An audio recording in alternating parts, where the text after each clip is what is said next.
Hi, I'm Allie. I'm the climate science producer here at Pattrn. And you may or may not know that we are entering into our third straight week with a moderate to very likely chance for severe thunderstorms. Now, what does that mean? Well, we're talking about damaging winds, hail, and possible tornadoes. So yes, it is severe weather season. It's not uncommon to see severe weather, but I'm sure a lot of people are nervous because just over the last 2 weeks, we've seen tornado outbreaks across several states, including violent long-track tornadoes that have been happening under the cover of night, including an EF4 tornado that swept through Rolling Fork, Mississippi. So we'll get into all of that in just a second, but I wanted to introduce you to this severe weather extraordinaire, Professor Walker Ashley of Northern Illinois University. Thank you so much for being here. Well, thanks for having me. So what are the basic ingredients for one of these to happen in the first place? Well, we often look at the basic fundamental ingredients for the storm that produces these perils such as tornadoes and hail. And we're most interested in a storm that rotates, and those are called supercells. And the four fundamental ingredients that we need for severe storms, including supercells, are moisture, which would be expected when we're producing a cloud. We need something called instability, and I liken that to like gasoline in the environment. And just because we have gasoline in our cars doesn't mean we're using it. And the atmosphere a lot of times has gasoline or instability, but it's not using it. One of the most critical ingredients for severe storms is wind shear, and that is the change in wind direction and speed with height. That takes sort of an ordinary thunderstorm and can really put it on steroids and make it highly organized. And we know that most tornadoes and hail are produced by these highly organized storms such as supercells. The other complicating factor, particularly on days when we're right on the edge of what appears to be an outbreak, is some sort of lifting mechanism, something to lift the air up such that it produces the storm to begin with. And a lot of times we're fighting a kind of a fifth variable, and that's called the capping inversion, which is just a warm layer of air just off the surface of the earth that tends to suppress thunderstorm formation. So we're always right on the cusp of having too many storms, too few storms, or none at all. And that's what makes severe weather predictions so difficult. Yeah, it kind of sounds like you need everything to happen just the right amount, like a Goldilocks situation almost. It really is. And a lot of times we have these ingredients, but they just don't. I always like to think of it like a Venn diagram. We get these ingredients to overlap each other. And usually it's just a narrow sweet spot where they occur. Now, on outbreak days, it tends to be more widespread, so it can sometimes cover an entire region. And those are the ones we're most worried about because so many people can be affected by them. And with everything that we need, like everything needs to be perfect all at once at the same time. Are there certain areas around the world that these tornadoes and supercells happen more often or are more likely to occur? Yeah, the United States is number one. Other people may claim fame, right, to number one, but we are by far and away the number one in terms of supercell production and tornado as well as hail production. There's some unique factors, and there certainly are other parts of the world that see tornadoes. In fact, Europe last year probably had a more substantial tornado year than we did in the United States. So, there's a lot of variability and some geographic variability in there, but by far and away, the United States has more severe storms than anywhere in the world.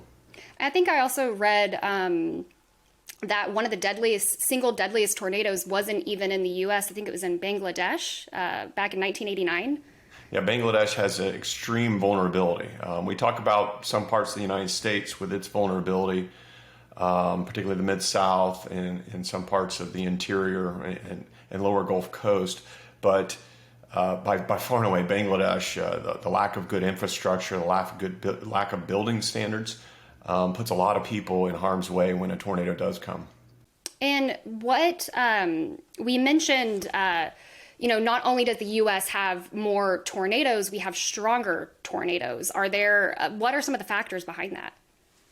So I mentioned the fundamental ingredients we needed for severe storms. And what we do know, at least environmentally, that we need for tornadoes is low cloud bases. So for those in the meteorology realm, we call that a lifting condensation level, or an LCL. So basically a lower cloud level. Storms with too high of a base have a tendency not to produce tornadoes. The other thing that's really important, particularly for these days when we have these strong to violent tornadoes, is strong low-level wind shear. I talked about wind shear throughout the depth of the atmosphere.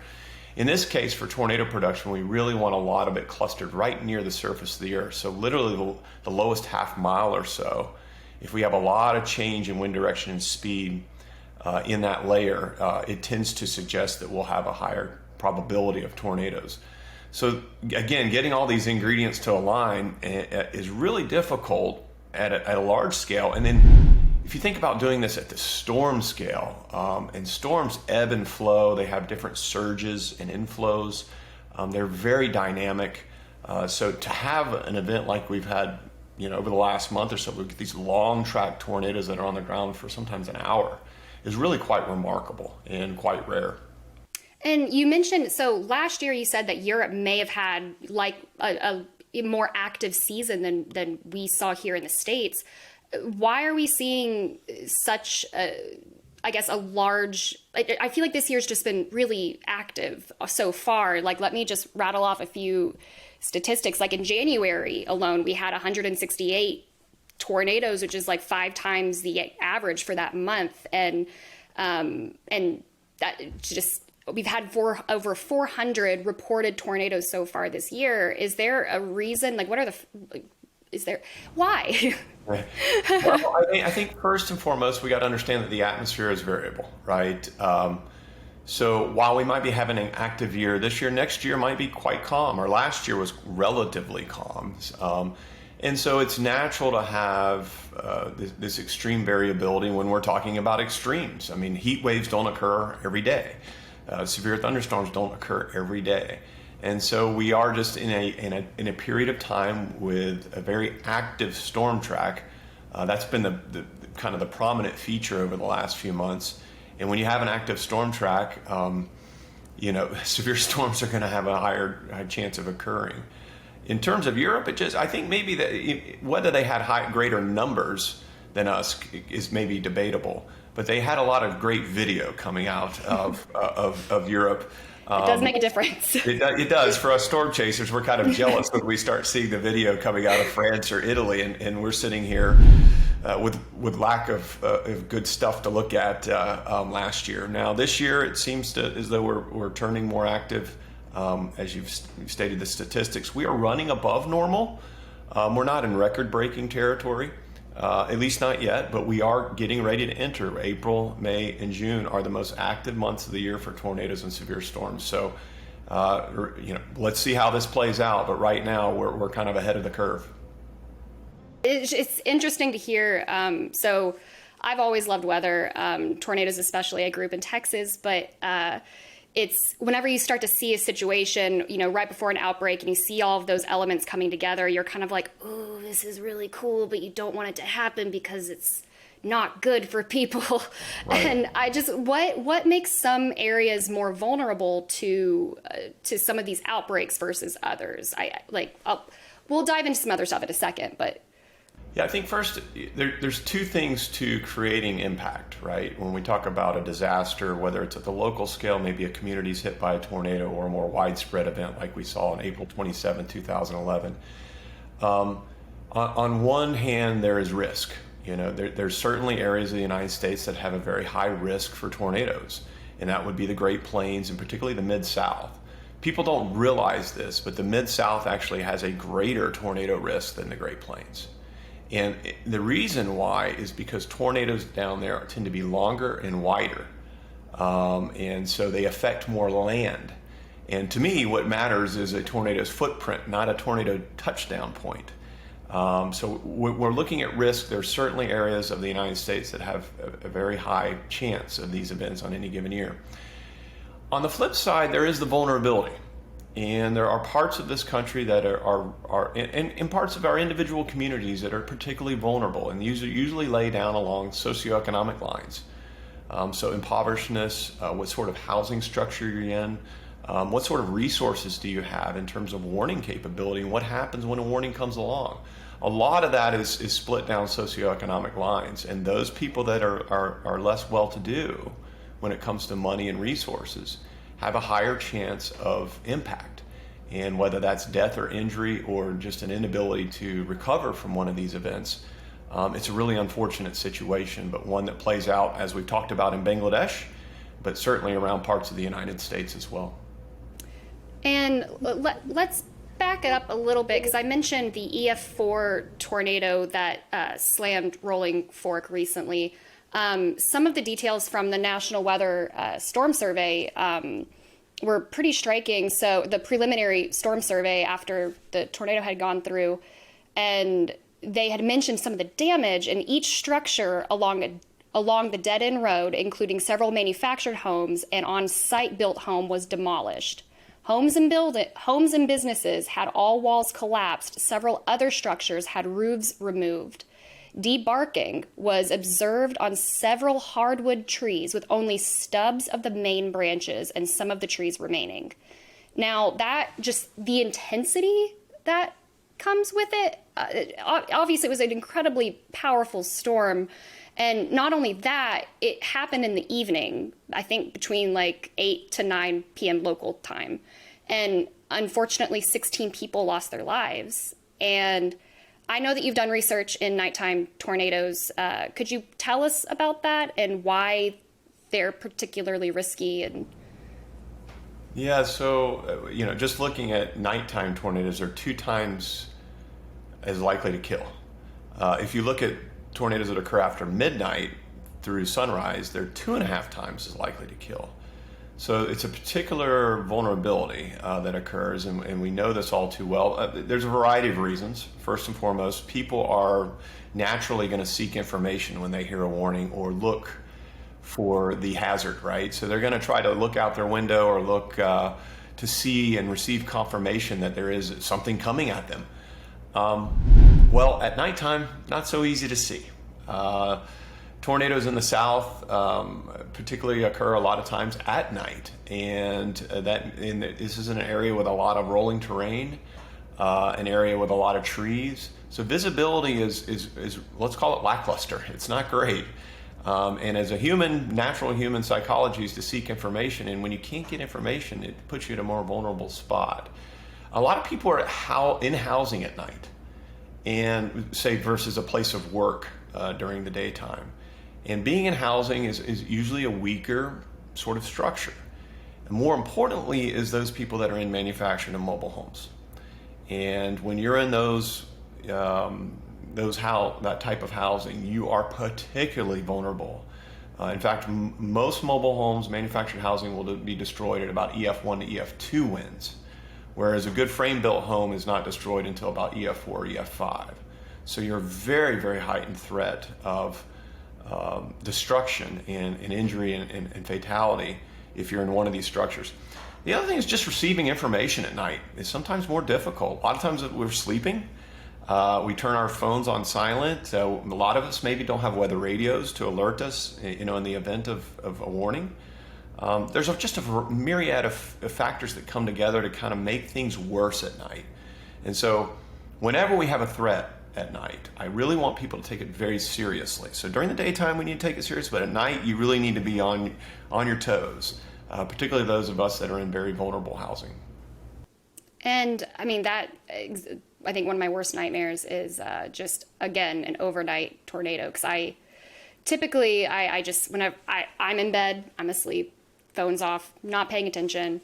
But then also there is that, I liked what you mentioned, the human element where you have to seek confirmation.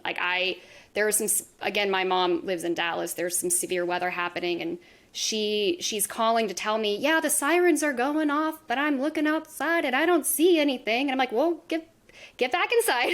Please get into your safe place. Like, it's not, and she's fine and well, but it is that, like, you hear a tornado siren and the first thing you do, you don't run directly to your, as you should, you're safe. Most people are going to be just like, well, I want to see a tornado. What's up? Yeah, I think, some of the video that came out of March 31st was striking, particularly out of the Little Rock area. Some of the video I've seen are just people curious, taking video, right? Not expecting much. It's a little windy, maybe a little rainy, and then suddenly within 15 seconds, everything's wiped out. And I think it's a good video. I mean, luckily some of these people survived without injury, but it's a great video to show how quickly things can change.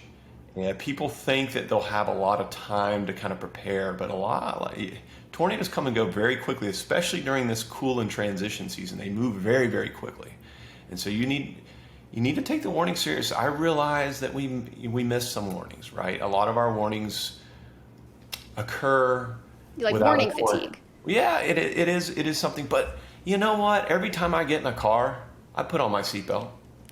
Yeah, I'm not expecting to get in a wreck that day. I'm not. You don't want to. I don't want to. Beyond just the safety and injury factors, right, and potential death. I don't want to deal with the insurance. Nobody really wants to be in an accident. And so, hey, I know you don't want to be in a tornado. You're in a tornado warning. You just got to be prepared. And let me tell you, if you do the right things, the chance of survivability is almost 100%. It is very rare for somebody to experience the most violent winds, such as an EF4 and EF5 tornado. And even if you do the right things, you're in a fairly good structure, your chance of survival is actually quite high.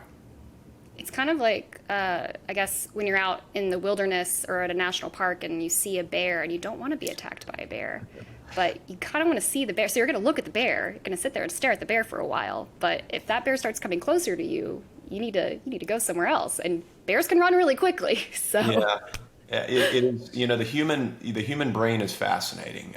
Each one of us is a distinct individual. We have those of us that study a little bit of the social science side of things. We know that we are full of cognitive biases. We think that we're better drivers. We think that we are healthier than others. A variety of sort of things that are occurring in our brain actually in some cases put us at a greater chance of death if we don't watch out. So sometimes we need to short circuit that stuff and just have a plan and be ready. Just like if we were to teach our children or elementary school kids of what to do in the event of a fire, we just need to do the same thing as adults. That stuff being proactive is just not for kids. It's certainly for adults as well. We tend to think that we're invincible, but we are not. no, we're all just meat suits with electricity. I always tell my son when he's riding his bike, your head is a watermelon. You got to be careful. Well, I want to jump to our last question because I know you're probably really busy, especially this time of year. What needs to happen?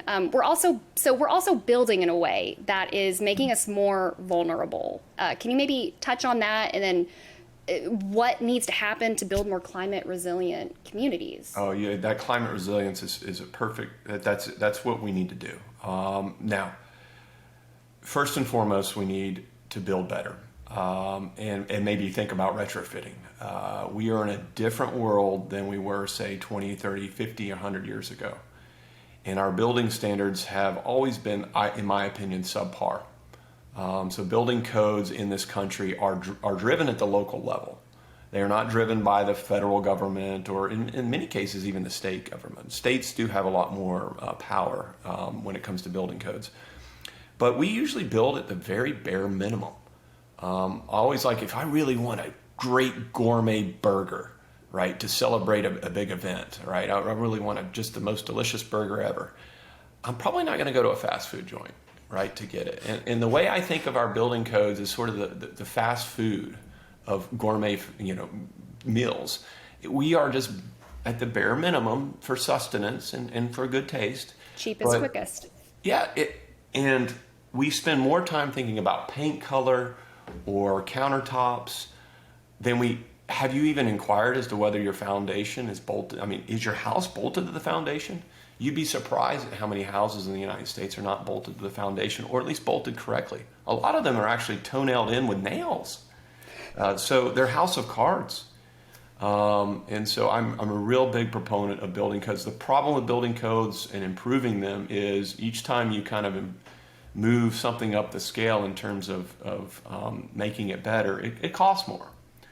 But at the end of the day, I would much rather be proactive and invest in better building rather than after the fact spend billions of dollars of taxpayer money or insurance money to rebuild. And a lot of times we rebuild back to the old standards, which are not good.